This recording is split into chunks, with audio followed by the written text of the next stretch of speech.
Qué gusto es estar nuevamente con ustedes. Qué gusto también para mí es estar con María Elena.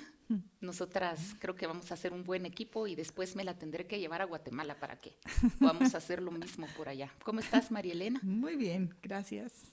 Qué bueno. Pues no quiero más que hacer un pequeño resumen antes de que podamos avanzar en nuestro estudio. Para aquellas que tal vez no estuvieron la primera reunión con nosotras, estamos estudiando el libro Cómo estudiar tu Biblia de Ministerios Precepto Internacional. Y esta es una herramienta que nos ayuda a ir paso a paso en el estudio del método inductivo. Es el estudio que aplicamos al estudiar la palabra de Dios y tratar de profundizar en nuestro estudio y encontrar las verdades por nosotras mismas. Nosotros estuvimos leyendo varias páginas del libro la semana pasada y hoy, en una forma de resumen, quisiera ver que los tres componentes principales para este estudio son la observación, la interpretación y la aplicación.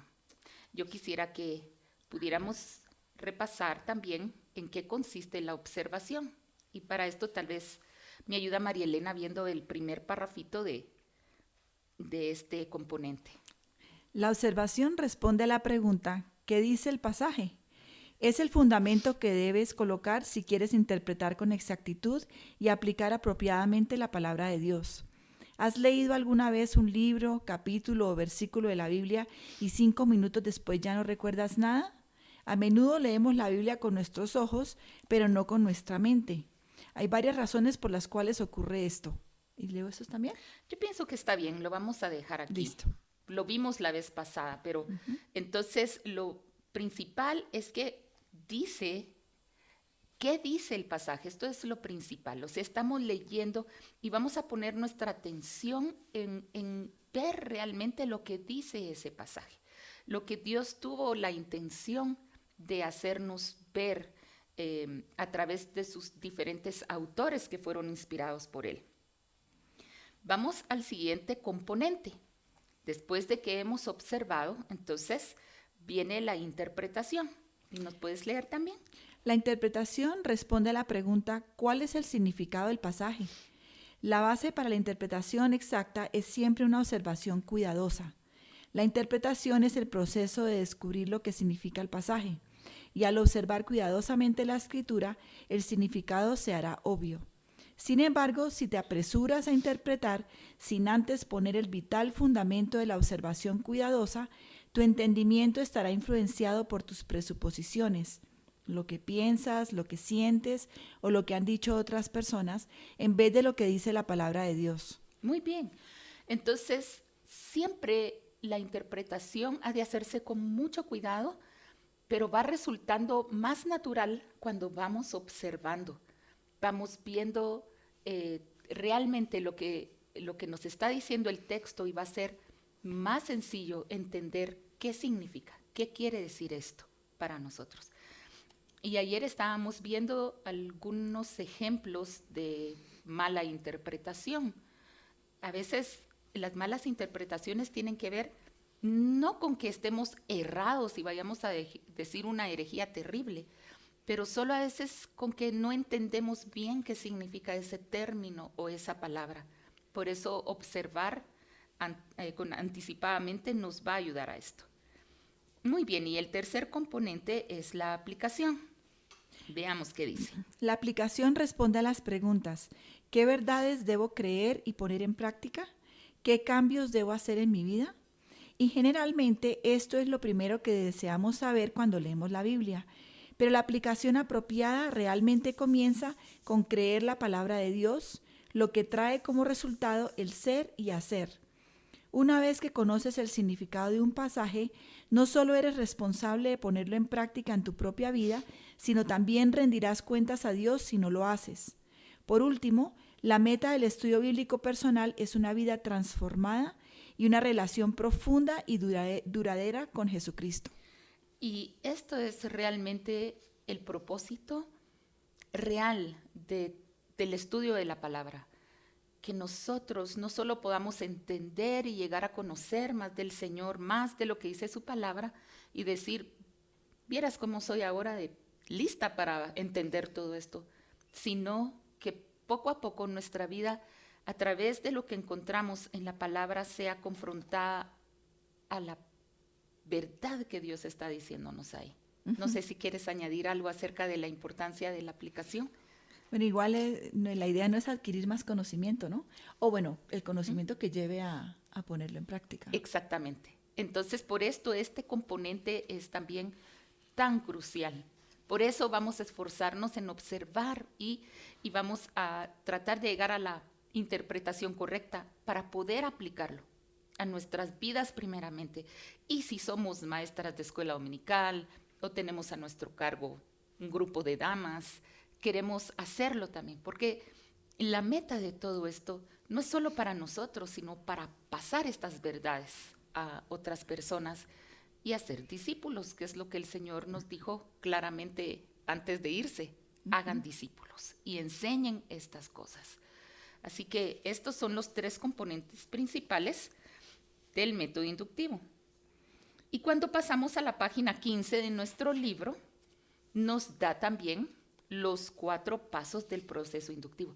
Y quería pasar un tiempito en esto para que no nos confundamos. A mí me tomó algún tiempo, se me hacía un poco de confusión los componentes, observación, interpretación y aplicación, y los 4 pasos del proceso inductivo. Y me recuerdo que me preguntaba mi esposo Adán, dime los 4 pasos, y mezclaba la observación con el estudio de capítulo y otras cosas. Pero poco a poco y conforme uno va practicando, se va quedando. Ahí la meta es la práctica. Bueno, la meta no, la ayuda. Como la ayuda, sí. Porque creo que cuando uno ve todo esto por primera vez, como que se abruma. Exactamente. Dice, ¿cómo voy a ser capaz de hacer yo sola sin que me guíen paso a paso? Pero yo creo que mientras más se hace, más natural. Exacto. Y yo creo que una de las cosas por las que el Señor nos trajo aquí, estoy muy segura, es porque ustedes estaban viendo esto y leyéndolo y hacían el esfuerzo cada semana de leer un capítulo, de estudiarlo. Pero debíamos venir y ponerlo en práctica también, para que esto poco a poco se vaya viendo en la realidad del trabajo de un pasaje. Nosotros tenemos las hojitas ahora, pero ustedes pueden hacerlo en su Biblia o sacar una copia de su Biblia, pero pueden hacerlo. Así que estos 4 pasos ¿Podemos repasar los pasos? Miremoslo, sí, por favor. El primer paso es el panorama general. El segundo es el estudio del capítulo.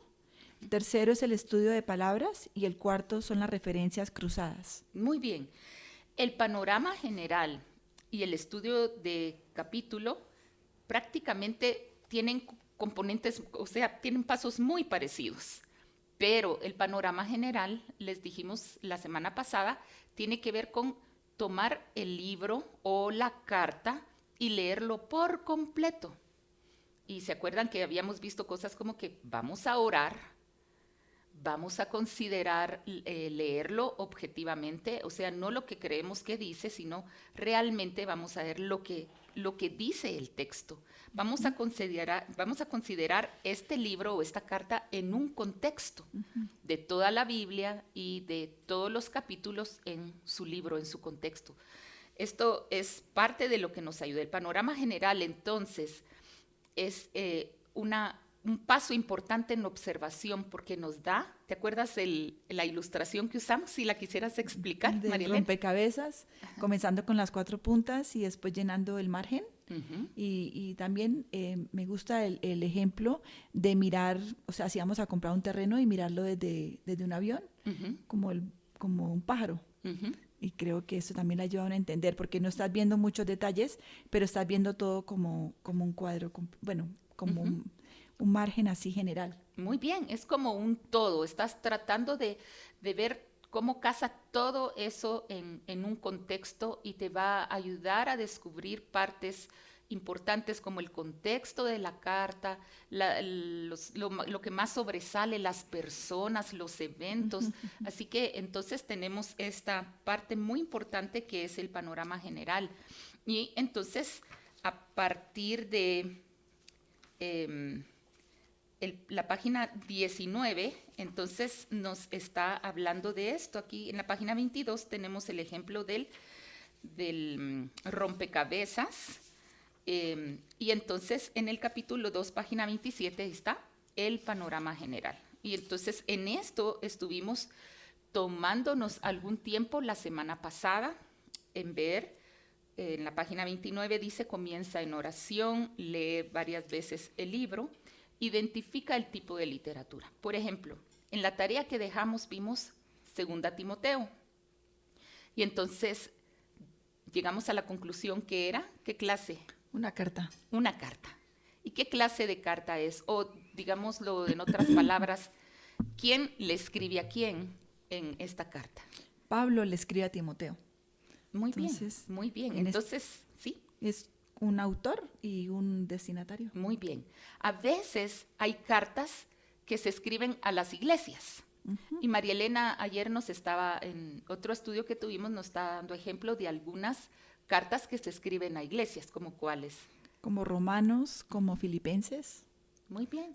Son cartas escritas a la iglesia en Roma, a la iglesia en Filipos, a la iglesia en Colosas, pero esta es una carta muy especial escrita de un pastor o de un amigo hacia su discípulo, hacia su estudiante o hacia su compañero también de ministerio. Entonces, aquí miramos que esto es parte de identificar el contexto también. Muy bien, dice que debemos en la página 31 tratar el texto objetivamente. Esto es clave. Usamos las 6 preguntas básicas en todo el libro. ¿Quién escribe? ¿A quién escribe? ¿A quién? ¿Qué es esto que dice? Así que esto es parte de buscar información obvia en la página 32. Así que el principio número 1 dice identificar los nombres más obvios. Y eso tenemos, obviamente ustedes al leer los capítulos de Timoteo, encontraron que cuáles eran los nombres más obvios. Pablo y Timoteo. Muy bien, eso es. Y luego también debemos recordar que Pablo y Timoteo tienen pronombres.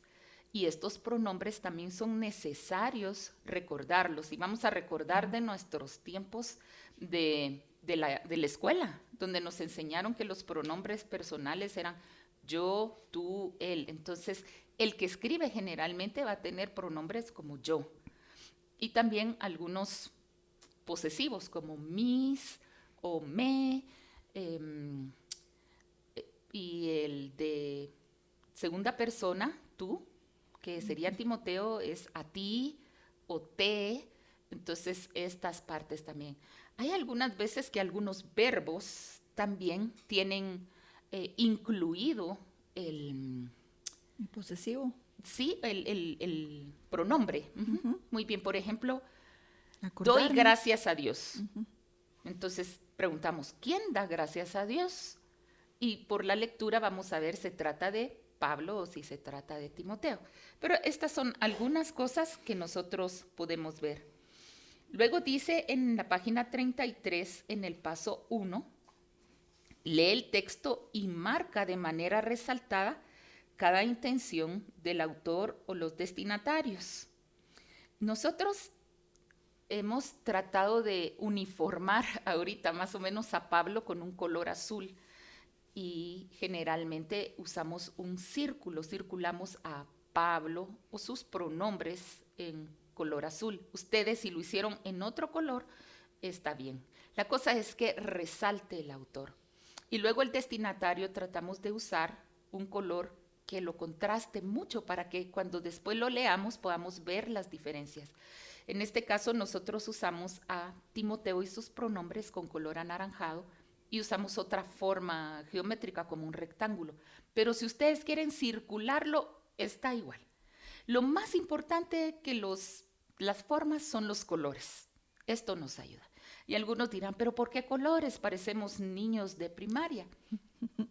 Pero los colores nos ayudan, son un código y ayudan a nuestros ojos a poder observar mejor. ¿Se han dado cuenta ustedes a veces que al leer una carta o un documento, si está en negrillas, decimos esto es algo importante?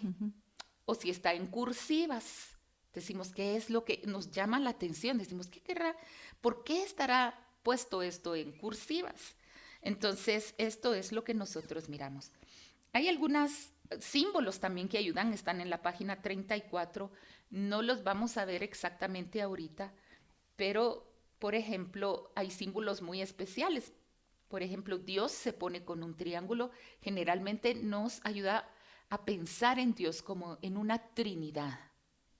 El amor, pues todos conocemos los corazoncitos, nos gustan bastante. La ley es como una tabla, pero la verdad es que lo que ayuda es que sean fáciles. Uh-huh. Y el arrepentimiento. Muchas veces al estar estudiando una carta como Timoteo, nos dicen que vayamos haciendo una lista de las palabras que encontramos que son claves. Y después podemos hacer, por ejemplo, un separador como esto, que nos ayude a estar viendo cuáles son las palabras principales que nosotros vamos a... Podemos tener un separador para Mateo, un separador para Juan, un separador, y así podemos tener una colección de separadores para ver cómo marcar eso en todos los estudios que vayamos haciendo de la Biblia. Este es un separador general y lo que tiene es, por ejemplo, Dios, Jesucristo, el Espíritu Santo, pecado, arrepentimiento, pero vamos a ir con esto paso a paso. Una pregunta. Sí. Entonces, cuando hacemos el primer paso, que es el panorama, identificamos es el autor y los destinatarios. Uh-huh. Y más adelante, cuando el estudio es más detallado, haciéndolo de los capítulos, uh-huh, ahí es que incluimos otras cosas que son importantes, muy importantes como Dios, uh-huh, y vamos agregando otras figuritas, ¿sí? Exactamente. Cuando regresamos a la página 15, miramos que el panorama general entonces nos da un cuadro general de... Uh-huh. Todo, el libro o la carta que vayamos a estudiar. Aquí miramos autor, destinatarios, como dijo María Elena, y quizás palabras clave. Allá. Es una palabra clave que vaya a repetirse en toda la carta. ¿Y esa cómo la marcas? Generalmente, por ejemplo, de una vez vamos a decir que una palabra clave en Timoteo pudiera ser sufrimiento. Uh-huh. Entonces podríamos marcarlo con un color... diferente, moradito, uh-huh, o algo que pueda contrastar. Y otra palabra clave puede ser evangelio. El evangelio aquí tiene como un pequeño megáfono. Uh-huh, uh-huh. Entonces, este puede ser un símbolo o a veces lo puede circular en color verde. El verde puede contrastar con el anaranjado, con el azul y nos ayuda a marcar. Entonces, con las palabras claves, entonces, usaríamos el mismo color para identificarlas como palabras claves. Una palabra clave como... Sufrimiento, por ejemplo. Sufrimiento puedes marcarla en los 4 capítulos de la misma manera, con el mismo color. O sea, cada palabra clave tiene su propio color. Cada palabra clave puede tener su mismo color. Ya. Muy bien. Entonces, esto es el panorama general. O sea que quizás estas 3 cosas, o sea, en palabras clave entran también personas o eventos. Luego vamos a ir al estudio de capítulos, si se fijan en la página 15, y el estudio de capítulo ya nos da lugar para poner otros detalles, pero lo vamos a ver en un momento. Muy bien. Uh-huh. Entonces, vamos a hacer una pasadita un poquito más en la página 34, donde nos dice el paso 2. El paso 1 es marcar. El paso 2 es, al marcar las referencias, podemos hacer preguntas y lo vamos a ver como simultáneo a la hora de estar haciendo. ¿Quién está escribiendo aquí? ¿Qué está diciendo? ¿Quién es el autor? ¿Quiénes son los destinatarios? ¿Qué dice acerca de sí mismo el autor? ¿En qué época de su vida escribió o cuándo escribió? ¿Cuáles eran las circunstancias? ¿Dónde está? ¿Sí? ¿Por qué está allí? ¿Cuándo escribió? O sea, estas cosas no es que nos las vamos a inventar, sino que al ir leyendo vamos a ir encontrando esta información. Ajá. Estas preguntas te darán pistas para el trasfondo histórico del libro. Podemos preguntar por qué está escribiendo. Esto habla de un propósito. Muy bien, esto dice que nos da el propósito del libro y se puede hacer obvio. Entonces, el paso 3 y se lo habíamos dejado de tarea, haz una lista de todo lo que aprendas acerca del autor, de las personas mencionadas. Esta lista surgirá de lo que aprendiste marcando las referencias y haciendo las preguntas básicas. Con María Elena le habíamos dicho la semana pasada que si ustedes tenían tiempo podían ir por los 4 capítulos de 2 Timoteo, marcar al autor con un color, a los destinatarios con otro color y luego al final hacer una lista escrita en un cuaderno, unas páginas, de qué cosas habían logrado encontrar acerca del autor y qué cosas habían logrado encontrar acerca de los destinatarios. Lo que yo quiero es, hoy no vamos a revisar eso obviamente, pero vamos a leer con María Elena y que ustedes puedan ver si tienen esta información. Si no nos da tiempo ahorita de leer todo esto, vamos a regresar a la segunda etapa del estudio. Pero vamos a comenzar leyendo todos los versículos de cada capítulo. Vamos por el capítulo 2. Le voy a pedir a María Elena que me ayude un poquito con la lectura del capítulo 1. Listo. ¿Lo leo de corrido o vamos parando con...? Sí, si quieren leámoslo de corrido. Listo. Entonces el capítulo 1 dice: Pablo, apóstol de Cristo Jesús, por la voluntad de Dios, según la promesa de vida que hay en Cristo Jesús. A Timoteo, amado hijo, gracia, misericordia y paz de parte de Dios Padre y de Cristo Jesús nuestro Señor. Doy gracias a Dios, a quien sirvo con limpia conciencia, como lo hicieron mis antepasados, de que sin cesar noche y día me acuerdo de ti en mis oraciones, deseando verte al acordarme de tus lágrimas para llenarme de alegría, porque tengo presente la fe sincera que hay en ti, la cual habitó primero en tu abuela Loida y en tu madre Eunice, y estoy seguro que en ti también. Por lo cual te recuerdo que avives el fuego del don de Dios que hay en ti por la imposición de mis manos. Porque no nos ha dado Dios espíritu de cobardía, sino de poder, de amor y de dominio propio. Por tanto, no te avergüences del testimonio de nuestro Señor ni de mí, prisionero suyo, sino participa conmigo en las aflicciones por el Evangelio según el poder de Dios. Él nos ha salvado y nos ha llamado con un llamamiento santo, no según nuestras obras, sino según su propósito y según la gracia que nos fue dada en Cristo Jesús desde la eternidad. Y ahora ha sido manifestada por la aparición de nuestro Salvador Cristo Jesús, quien puso fin a la muerte y sacó a la luz la vida y la inmortalidad por medio del Evangelio. Para este Evangelio yo fui constituido predicador, apóstol y maestro, por lo cual también sufro estas cosas, pero no me avergüenzo, porque yo sé en quién he creído y estoy convencido de que Él es poderoso para guardar mi depósito hasta aquel día. Retén la norma de las sanas palabras que has oído de mí en la fe y el amor en Cristo Jesús. Guarda mediante el Espíritu Santo que habita en nosotros el tesoro que te ha sido encomendado. Ya sabes esto, que todos los que están en Asia me han vuelto la espalda, entre los cuales están Figelo y Hermógenes.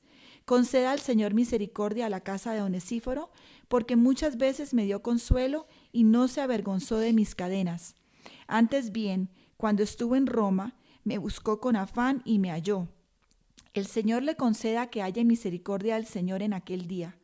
Además, los servicios que prestó en Éfeso, tú lo sabes mejor. Tal vez, y por el poquito tiempo que nos queda, pudiéramos invertir unos minutos antes de tener un receso para hablar acerca del autor en este capítulo. Porque yo creo que ahorita ya todas dijeron, yo quiero ver si marqué bien al autor. Entonces, tal vez nos ayudas tú a ver dónde aparece el autor para ayudarle a las demás estudiantes. Bueno, en esta carta se identifica de unas, ¿no? Ajá, entonces Pablo se encierra en azul y después dice que es apóstol también. Y más adelante en el versículo 2 habla de Jesús, de Cristo Jesús nuestro Señor, incluyendo al destinatario también, pero hablando de sí mismo, de que Cristo es su Señor. ¿sí? Muy bien. En el 3 hay un verbo de doy gracias a Dios, porque está hablando de, en el caso de doy yo, Pablo, ¿no? Muy bien. ¿Quién da? Entonces ahí podríamos contestar esa pregunta. ¿Quién da gracias? Entonces doy de Pablo, identifica a Pablo, y también habla en el mismo versículo, dice sirvo, que también lo describe, ¿no? Como un siervo, y más adelante habla de sus antepasados, entonces ahí sería mis, y en esa misma oración habla de que sin cesar noche y día me acuerdo, y esa es otra descripción de Pablo, y habla de mis oraciones. Muy bien. Entonces, Y aquí podemos preguntar, ¿qué hace Pablo en el versículo 3? Él sirve con limpia conciencia. ¿Qué más hace él en el 3? bueno, da gracias también al principio, se acuerda, bueno, él sirve como habla de sus antepasados, también dice que se acuerda de él y es un acordarse constante porque habla de noche y día y habla de cómo es que se acuerda no solamente recordándolo como persona, sino también le habla al Señor de Timoteo, porque es en oración, ¿no? Muy bien. Entonces, si ustedes se dan cuenta, aquí está hablando, estas 6 preguntas que hacemos, las colocamos de manera que el mismo texto nos está diciendo y también nos ayuda a ver quién habla aquí, si el autor o si los destinatarios. Y ahí se puede simultáneamente hacer la lista, ¿no? Porque se puede decir, por ejemplo, en el 3, decir, daba gracias a Dios, servía, o sea, como frasecitas que describen a Pablo. Exactamente. Si ustedes tienen su página a la par, entonces ponen autor y ponen versículo 1, Pablo. Es apóstol de Cristo también en el versículo 1. 2, Jesús es su Señor. 3, da gracias a Dios. 3, sirve con limpia conciencia, como sus antepasados lo hicieron. 3 también, se acuerda de Timoteo de noche y de día en sus oraciones. Estas son la clase de listas que nosotros hacemos. No, ¿qué listas voy a hacer? Lo mismo que están subrayando, lo van escribiendo a la par de sus anotaciones, de lo que ustedes han marcado. Y al hacer eso, entonces comenzamos a entender lo que está diciendo la palabra claramente, o sea, no le estamos inventando, sino del mismo texto están saliendo un montón de ideas muy claras que nos ayudan después a interpretar y aplicar. Exactamente.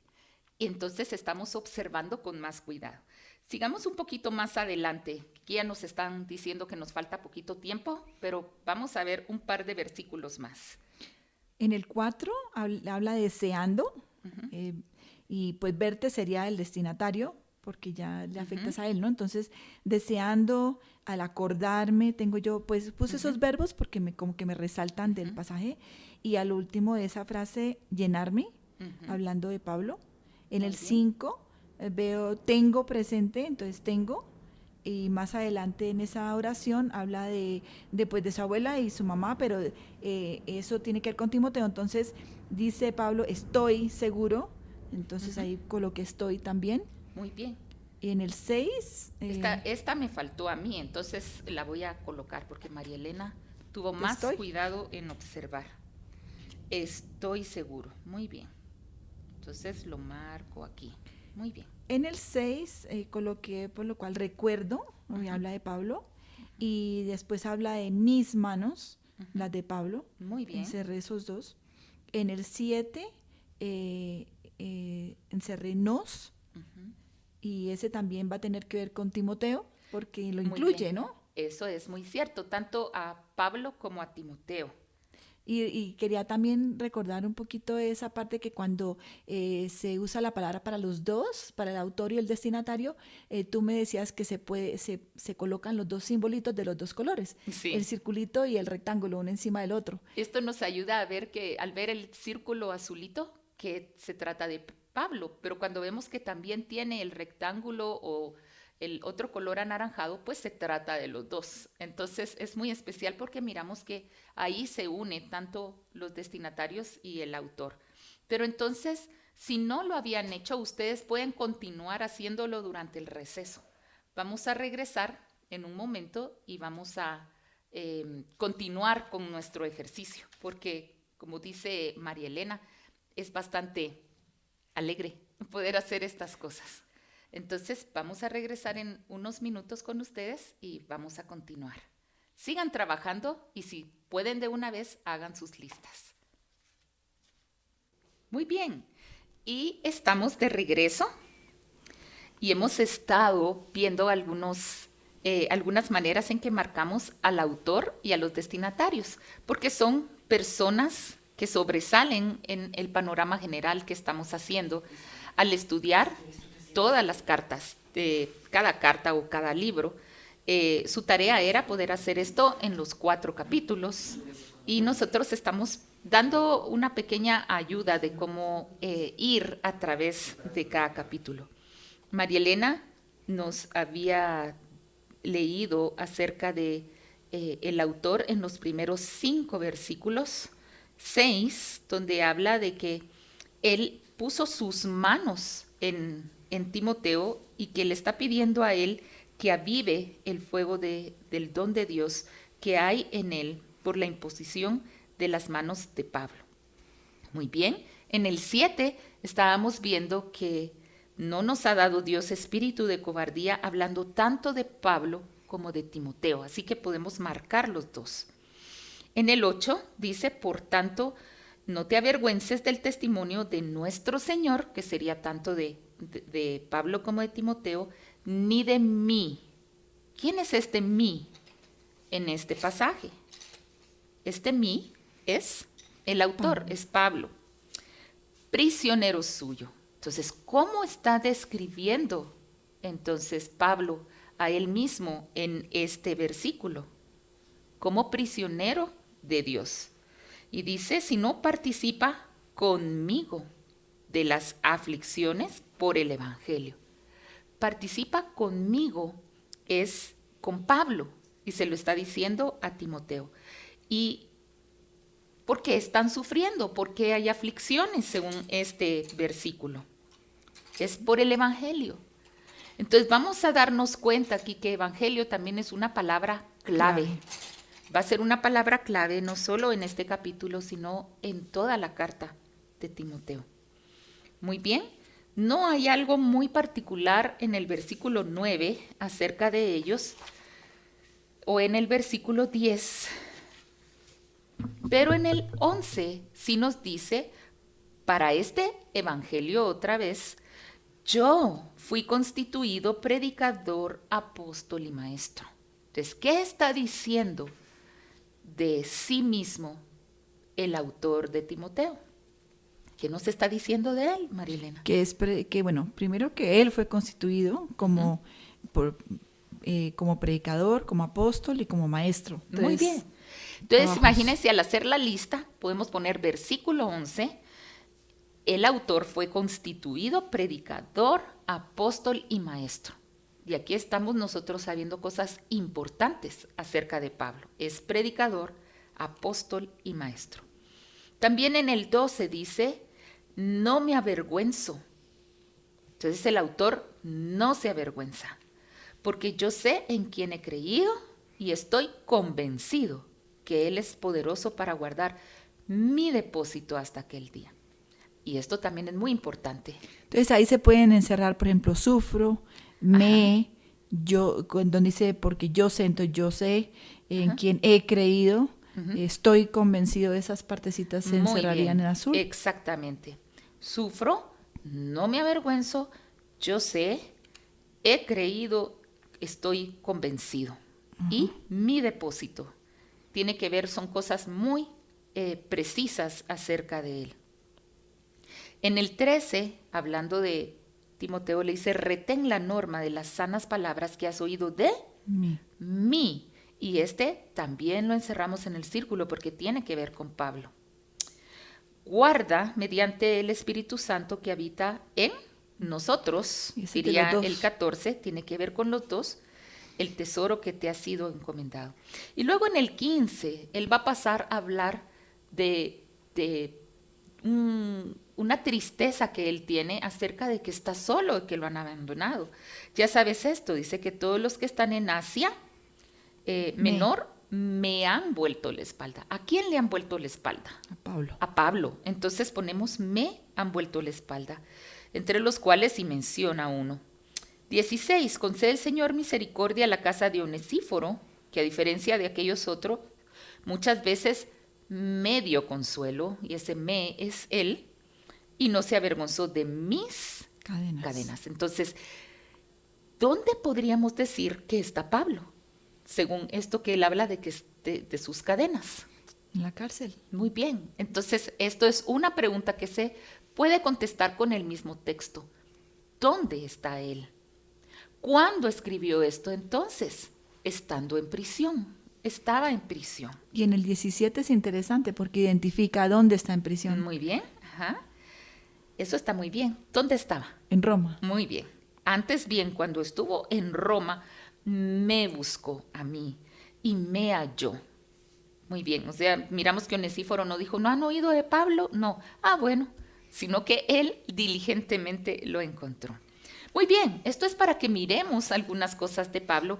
Rápidamente vamos a pasar a ver algunas cosas también de los destinatarios. Y vamos a pedirle entonces a María Elena que nos lea algunas partes y de una vez vaya haciendo este énfasis en donde aparece el destinatario y también nos va a ayudar a describir algo del destinatario. Vamos a conocer más de Timoteo en este primer capítulo. Entonces, en el versículo 2, por ejemplo, vemos que identifica al destinatario por su nombre, Timoteo, y también dice que es un amado hijo. En el 3 habla de que Pablo se acordaba de él, porque dice, me acuerdo de ti, y ahí también tiene que ver con Timoteo. En el 4 habla de que quería verlo, entonces verte tiene que ver con Timoteo, tus lágrimas de Timoteo.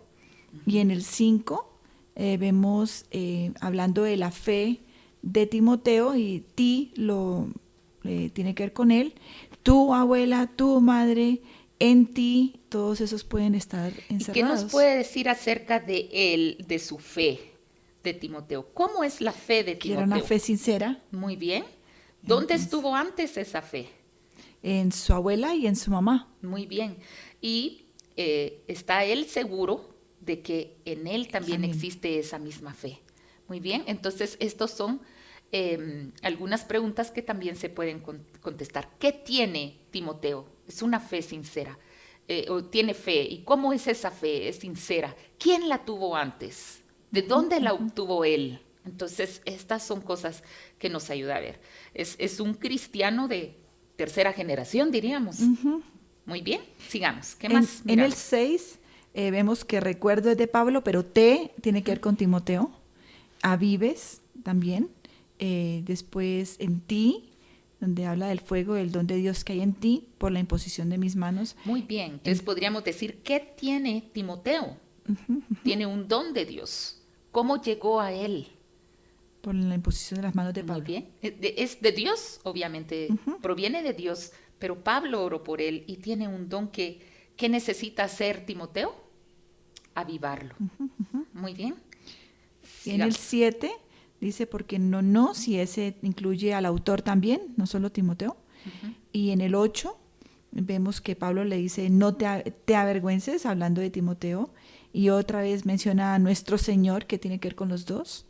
De mí, bueno, ese era el del autor, y más adelante le es como media órdenes, ¿no? Dice, si no participa, ese es para Timoteo, y le explica en qué. Y en el 9 vemos él nos ha salvado, nos ha llamado, nuestras obras, todo eso tiene que ver con el autor y con el destinatario también. Muy bien. Y es muy importante que cuando miremos aquí, que no te avergüences, es porque de seguro él está oyendo que es una causa de tristeza o de pena para Timoteo, que él esté en cadenas. Y la orden es, no te avergüences del testimonio o del evangelio de nuestro Señor, ni de mí, que soy prisionero de él. Vamos a la... ¿Sí, Yo, el siguiente que encontré fue en el versículo 13. Muy bien. Donde habla de retén la norma de las sanas palabras que has oído de mí, también de Timoteo. En el 14, otra orden, guarda mediante el Espíritu Santo que habita en nosotros, que incluye a los dos, el tesoro que te ha sido encomendado. Muy bien. Y vamos a darnos cuenta aquí, ¿qué es ese tesoro que le ha sido encomendado a Timoteo? Y terminamos, muy bien. Con el 15, donde le dice ya sabes, que es un verbo que tiene que ver con Timoteo. Muy bien. Y volvió a verlo en el 18, donde en la última frase dice tú lo sabes mejor, hablando de lo que había sucedido con esas personas que lo abandonaron y las personas que lo buscaron, ¿no? Y en especial con Onesíforo, Sí, que lo buscó. que sí lo encontró y que les había ayudado también en Éfeso. Muy bien. Entonces, aquí se nos aclara más. Entonces, tenemos, al estar leyendo esto, y recuerden que cada vez que nosotros vamos a buscar a los autores, vamos a leer completamente el capítulo, y cuando busquemos a los destinatarios vamos a volver a leer el capítulo, y cuando busquemos algunas palabras clave vamos a volver a leer el capítulo. Y alguien diría, ay, pero ¿para qué leer tanto? Sí, hermanas, estamos tratando que la palabra habite en nosotros. Esto, poco a poco, al irlo leyendo, se va haciendo parte de nosotros. Va a estar no solo como leerlo como una lectura, va a llegar a ser parte nuestra, va a estar en nuestro corazón. No vamos a marcar por marcar, vamos a marcar para comprender. Alguien dijo, no marcamos solo en el papel, dejamos marcado en nuestro pensamiento y en nuestro corazón estas cosas. Entonces, estos son personas o eventos clave, pero también hay algunas palabras cuando hacemos el panorama general. Ustedes pueden ir marcando esto en los 4 capítulos y háganlo, le animamos a hacerlo.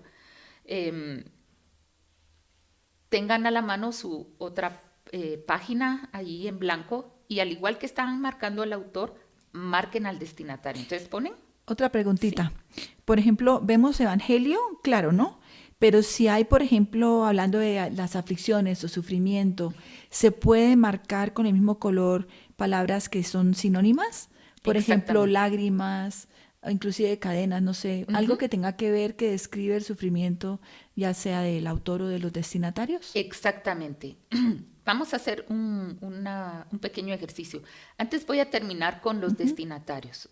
Van ustedes y ponen en la próxima página destinatarios en 2 de Timoteo. Ponen versículo 2, Timoteo. Otra cosa que se dice Timoteo, amado hijo. Otra cosa que dice de él, que él es muy recordado en oraciones de noche y día por el autor. En el 4,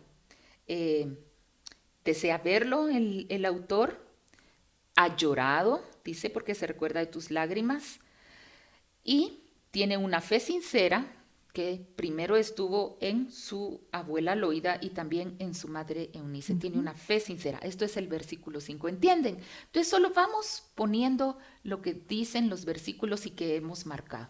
Y ustedes tal vez podrían decir, pero ¿dónde más hay Timoteo? Donde esté el color naranja, ustedes pueden ver qué cosas dice por ahí de Timoteo. Tiene un don de Dios que necesita avivar en el versículo 6, por ejemplo. Entonces así se van. Ustedes pueden irse así en los 4 capítulos. Ahora, hemos dicho que evangelio es una palabra clave. También sufrimiento puede ser una palabra clave en este capítulo. Podríamos ver que estas palabras también tienen sinónimos y esto es importante. Un sinónimo es una palabra que aunque no se escriba igual significa lo mismo. Por ejemplo, evangelio puede ser una palabra y también el testimonio de nuestro Señor que aparece en el versículo 8 es una palabra para evangelio. La palabra del Señor es otra forma de decir evangelio. Muy bien. En el versículo 10 y 11 claramente dice evangelio, pero en el 13 dice retén la norma de las sanas palabras. Y esto también se refiere al evangelio, porque es lo que él le ha enseñado. Y en el 14 dice guarda mediante el Espíritu Santo que habita en nosotros el tesoro que te ha sido encomendado. Así que ese tesoro se refiere, y ya lo puedo decir María Elena, porque el contexto tiene que ver. Él no está hablando de que por ahí hay enterrado algún hoyo, otro tesoro, ¿verdad? En un hoyo, ¿verdad? Que tiene que cavar o algo, que hay unas perlas. Esto se está refiriendo con que hay algo por lo que Pablo es prisionero, que él no se avergüenza, que él no debe avergonzarse y que él está prisionero, pero Timoteo está libre y tiene ese tesoro y debe él guardarlo porque le ha sido encomendado. Entonces ahí podemos ver esto. Ahora sí, vamos a ver aflicciones o algún sufrimiento. Podemos ver también que penalidades, cadenas, aflicciones o sufrimientos pueden ser sinónimos. Tal vez no aparecen todos estos acá, pero en el transcurso de su lectura, en toda la carta de Timoteo, ustedes van a ir viendo. Y también pueden ir haciendo una listita acerca de estas palabras. Por ejemplo, evangelio, que dice 8, versículo 8, que es el testimonio de nuestro Señor, ese evangelio. Ahí mismo en el 8 dice que no se avergüenza, sino que se debe participar en estas aflicciones por el evangelio. Aquí aparece aflicciones. Muy bien. Podemos ver en el versículo 10 que el Señor Jesús puso fin a la muerte y sacó a la luz la vida y la inmortalidad por medio del evangelio. Esto es el evangelio. Dio fin a la muerte y sacó a la luz la vida y la inmortalidad por el evangelio. Esto es, por eso es un tesoro. En estos tiempos donde la muerte es un tema de todos los días, debemos recordar que por la gracia bendita de Jesús, Él dio fin a la muerte. O sea, la muerte no tiene más el poder, no es eterna. Y que el evangelio trae a la luz la vida y la inmortalidad. Por ese evangelio, Pablo fue constituido predicador, apóstol y maestro. Este evangelio también son las sanas palabras que Timoteo oyó de Pablo. Lo podemos escribir ahí con el versículo 13 y 14. Es el tesoro que le ha sido encomendado a Timoteo. Bien, qué especial saber estas cosas del evangelio, ¿verdad? Así que esto es para que nosotros podamos marcar de igual manera y hacer una lista en los capítulos acerca del evangelio, acerca de las aflicciones de Pablo. Entonces podríamos ir viendo que un tema en Timoteo podría tener mucho que ver con predicar el evangelio aún en medio de los sufrimientos. ¿No les parece? Entonces así vamos viendo nosotros el tema de esta carta. Vamos entonces a ver un poquito más adelante, en la página 45, ya entramos a estudiar los detalles de los capítulos. Ahorita hemos pasado viendo los 4 capítulos, personas importantes y algunas palabras clave. Pero cuando ya llegamos a concentrarnos en los detalles de cada capítulo, es como cuando, María Elena, el avión en el que íbamos recorriendo todo el panorama o el campo aterriza. Entonces ya caminamos y decimos, ay, aquí está esta fuente y aquí está este río y aquí está esta casita que se miraba desde el aire. Podemos recordar que debemos orar. Y vamos a tomar un minuto para orar en este momento. Y que podamos recordarnos una y otra vez que no es en nuestras fuerzas que hacemos esto. Es contar con la ayuda del Espíritu Santo. Oramos un momentito. Señor, te damos muchas gracias por estar en este estudio y tener, aunque no podamos juntarnos, la oportunidad a través de este medio de poder estudiar tu palabra. Tú dices que tu Espíritu Santo nos guía a toda verdad y te pedimos su ayuda para continuar, para poder hacerlo y poder llegar a encontrar las verdades que tú quieres que nosotros conozcamos para crecer más en ti. En el nombre de Jesús oramos. Amén. Amén. Muy bien, recuerda orar. La página 46 dice, ten en mente el contexto. Vuelve a hacer las preguntas en este capítulo. Marca palabras y frases que son clave. Y puede ser que aquí es donde encontremos alguna otra palabra. Haz listas con la información, como les dijimos que lo hicieran. Y quisiera parar un poquito aquí en términos que son importantes. Está en la página 50. Y vamos a ver que hay palabras que nos ayudan a aclarar más algunas cosas, como los contrastes. Un contraste, nos dice, es una evaluación de cosas que son diferentes u opuestas. Y muchas veces las palabras que se usan son... ¿Tú podrías decirnos algunas de esas palabras, Marilena? Son como, pero, sino, entre otras. Muy bien. Y aquí nos da un ejemplo que también está en Timoteo 1:7. ¿Puedes leerlo, verlo? Dice, porque no nos ha dado Dios espíritu de cobardía, sino de poder, de amor y de dominio propio. ¿Dónde está el esa sino. palabra? Muy bien. Es una palabra que evalúa lo que se viene diciendo y lo compara con la otra parte, pero va a haber entonces un contraste. No tenemos un espíritu de cobardía, ninguna de nosotras, ni Timoteo ni nosotros los que estamos en el Señor, pero tenemos un espíritu de poder, de amor y de dominio propio, gracias a Dios. Entonces, si en algún momento nos entra por ahí el temor, debemos recordar que el espíritu que nos fue dado no es de cobardía, sino de poder. Muy bien. Y esto también lo marcamos en el texto. Muy bien, entonces lo vamos a marcar. Ahorita les voy a poner un ejemplo de cómo marcarlo. Generalmente ponemos como una línea diagonal y luego una horizontal abajo de sino, y podemos poner una flechita que nos muestra lo que venía diciendo y otra flechita con lo que nos está diciendo ahora. Esto es muy importante, pero poco a poco ustedes van a ir encontrando estas palabras. Muy bien. También en la página 52 tenemos términos de comparación. Es un cómo. Estos son como, también miramos acá, por ejemplo, en 2 Timoteo 2:3, si lo tienen ustedes en sus hojitas, y dice, sufre penalidades conmigo como un buen soldado de Cristo.